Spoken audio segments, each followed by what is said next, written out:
Hey, this is Robb Montgomery from the Smart Film School. I want to show you a little bit of television and film production on a little bit larger scale.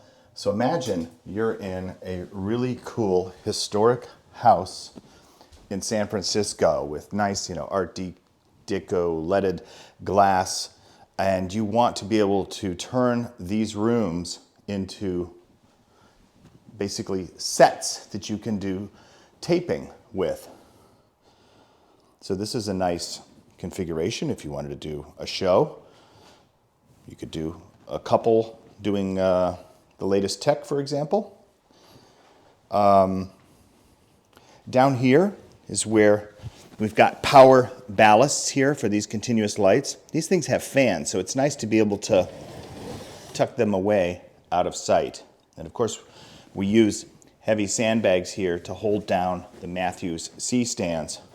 And this is basically the remote control for this light. We're at about 52% right now. Now we're at 66%. This is an Aputure 300D LED, and it's a really powerful lamp, and you can change the heads here very quickly using a Bowens mount.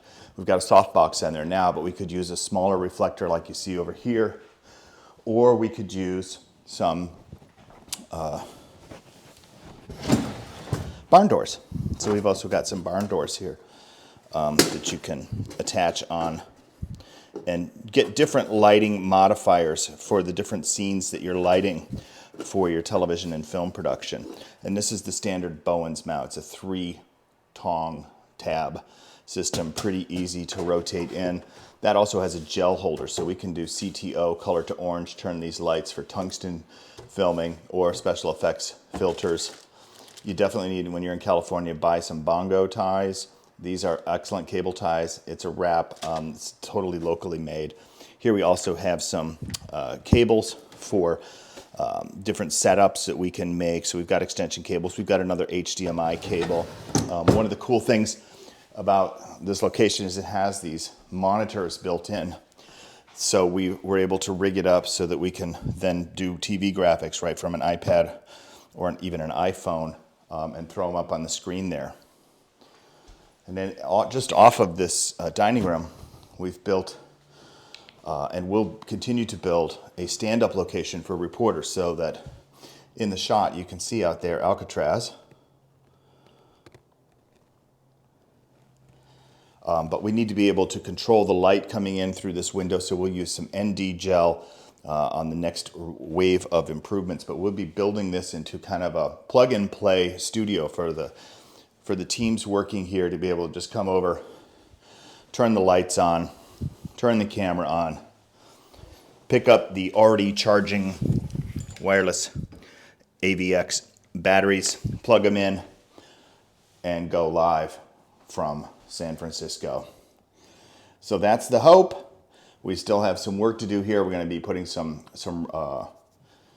curtains up here. We're going to be treating the floor so that the echo will be going down. We'll probably also take this couch out. We plan to put maybe a TV on a roller stand here so that a reporter can explain what's going on with live updates.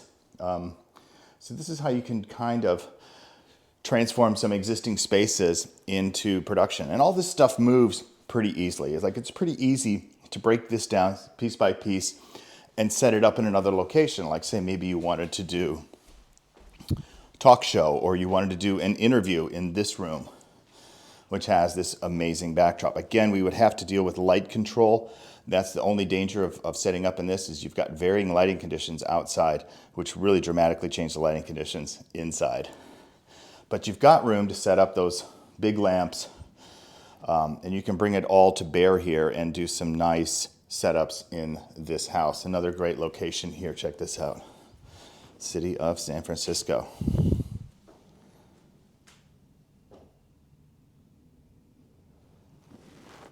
So it's been fun. It takes about a week to get all the equipment. Many trips back and forth to the camera suppliers, to the lighting and grip suppliers, to the Apple store, because that's the other thing, that this is all being powered by Apple. It's iPhone 11 Pro Max, iPad Air 10.5, And that's how we're going to be doing all this live television recording. But you can see that the bones of the production, the lights and the stands and the power and the cables are all pretty traditional filmmaking.